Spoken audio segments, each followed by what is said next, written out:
Hey, it's your optimal health and well-being coach, Alex McMillan here, and I'm excited to give you a sneak peek at what you just saw on the screen for a moment. That is the framework and the model for how you're going to live an absolutely amazing life. Now, listen up just for a moment, because I know our attention spans aren't very long in this multimedia day and age where we're used to pop-ups and distractions. The reason I'm shooting this video is because so many people struggle to get the true vision of what it means to live a healthy lifestyle on a regular basis. Would you agree with me on that? It can be downright hard.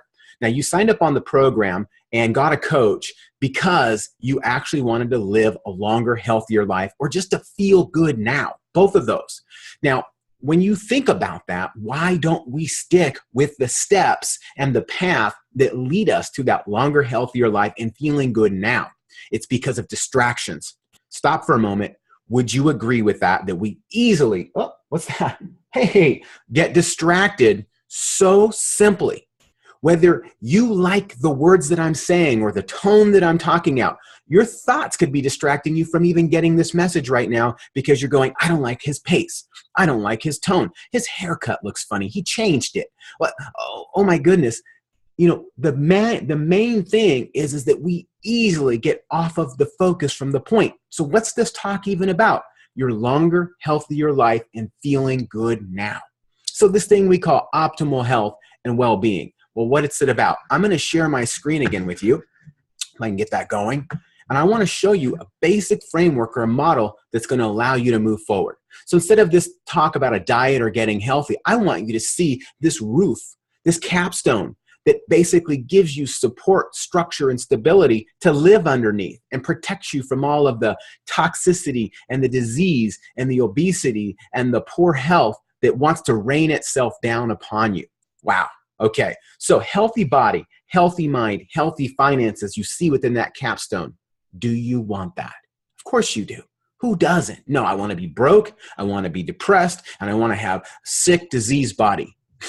Ridiculous. Of course, we want to thrive in our body. We want to have a mind that's clear, peaceful, joyful, and we want to have abundance in finances so we can give, contribute, and be a resource to ourselves and others. Now, to create that, you need support structures and pillars that hold that up. And to have pillars standing on anything, you want a foundation, don't you? Again, think about this. The foundation of optimal health and well-being is having your health coach in your corner to guide you, awaken your motivation, and lead you to the next step, to be a partner with you, to remind you what you said you were going to do. The next part of the cornerstone there is having the habits that become the way you think. So your brain is rewired from dis-ease thinking to healthy and abundant thinking. So this becomes automatic for you. The habits of fueling yourself, eating well, recovery, de-stressing, moving, hydrating, all those things that go in, and the other habits. Then having community as a pillar in your life, where there's other people that you're doing life with, having fun, enjoying it, making this so that you are reminded on a continual basis about your health, as opposed to a community of only having people in your life that are disease-ridden, that are leading to your overweight, your obesity, your stress, and your struggle. Now, I'm not saying you're going to get rid of everyone in your life if that's the kind of community you have now, but you at least want to balance that out with others who are moving forward. So allow that to take place. Your mind might not like that because it's probably isolated itself into doing things the way that it's done.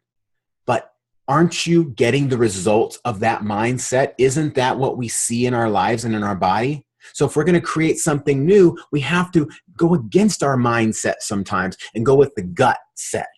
That deep intuition that says, you know what, there's truth to this. There's truth to this. And I'm going to see what happens when I step through and see what's next. Okay, and the last part is fuelings. We want to make sure that we have lean, tasty foods that are simple and that are convenient. If you have an idealistic thought process like I used to about eating all whole foods and only what is coming out of the grass or moving on the earth, then get ready for some disappointment in the 22nd century reality that we live in, that life is sometimes go, go, go, isn't it? And it's not always convenient to cook, prep, plan, measure, weigh, understand everything a registered dietitian would, and they can't stick with it. Most registered dietitians are overweight, and they're struggling because they're trying to live up to an ideal that, you know what, is just sometimes hard to stick with. And if you were already there, you wouldn't be even talking about moving your optimal health forward. And I'm not saying that that's not a great place to move towards, but what are the steps before that? Sometimes convenience, healthy meals that can fit in. Okay, so here we go.